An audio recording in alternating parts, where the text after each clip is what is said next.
Hello friends, అందరికీ నమస్కారం. ఈరోజు వెయిట్ ఎంత ఉన్నానో తెలుసా? 57.30కి వచ్చేసా అనమాట. నిన్న 57.90 అంటే 600 గ్రామ్స్ వెయిట్ లాస్ అయింది నిన్నటి నుంచి ఈ రోజుకి. నిన్న ఇంకొక విచిత్రం ఏం చెప్పను, నిన్న నేను పూరి కూడా తీసుకున్నా. అయితే పూరీలు రెండే తీసుకున్నా, కర్రీ ఎక్కువ తీసుకున్నా. కర్రీ క్వాంటిటీ మనం ఎక్కువ తీసుకున్నాం అనుకోండి.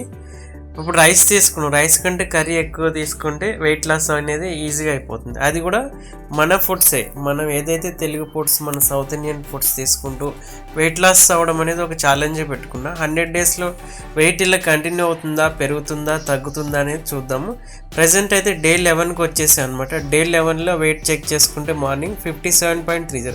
యాక్చువల్లీ నేను నిన్న పూరి తిన్నందుకు ఈరోజు వెయిట్ గెయిన్ అవుతానేమో అనుకున్నాను. కాకపోతే నేను ఎర్లీగా 7:38కే పూరి కర్రీ ఉంటుంది కదా, ఆలు మిక్స్డ్ వెజిటేబుల్స్ అనేసి కర్రీ ఎక్కువగా తీసుకున్నా.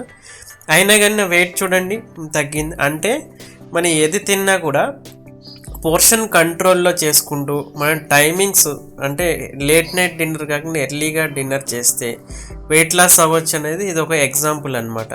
మొన్న లేట్ నైట్ డిన్నర్ చేసినందుకు అమాంతంగా 57.90 పెరిగింది. ఈరోజు నిన్నటి నుంచి ఈ రోజుకి పూరి తిన్నా కదా, దాన్ని పోర్షన్ కంట్రోల్ చేసుకోవడం వల్ల ఏమైందంటే 57.30కి వెయిట్ వచ్చేస్తుంది. అబ్జర్వ్ చేశారా? ఏదైనా సరే మీరు తినే క్వాంటిటీ, మీరు ఎంత తింటున్నారు, ఏం తింటున్నారు, ఏ టైంలో తింటున్నారు, ఆ విధంగా చూసుకుంటే వెయిట్ లాస్ జర్నీ అనేది ఈజీగా ఉంటుంది. మన వెయిట్ ఈజీగా మెయింటైన్ చేసుకోవచ్చు.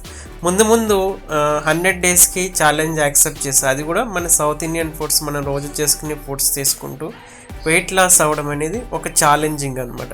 ఇలాంటి రోజు మీరు అప్డేట్స్ తెలుసుకోవాలి, కొన్ని టిప్స్ కూడా మీరు తెలుసుకోవాలి. నా ఎక్స్పీరియన్సెస్ ఏంటి మీకు షేర్ చేసుకుంటున్నా. ఛానల్ లైక్ చేసి కొంచెం సపోర్ట్ ఇవ్వండి. Thank you friends.